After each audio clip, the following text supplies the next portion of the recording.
Have you ever tried bolinho de chuva? A classic Brazilian snack. Flour, 2 eggs, sugar, milk, and baking powder. Mix everything until the batter becomes smooth and thick. This is the perfect consistency. Drop small scoops into hot oil and let them turn golden. They flip themselves. Now coat them in sugar and cinnamon, the magical part.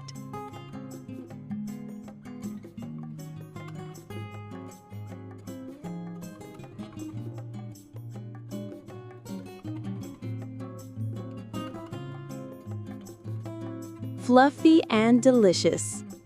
This is bolinho de chuva, the taste of Brazilian childhood. Would you try it?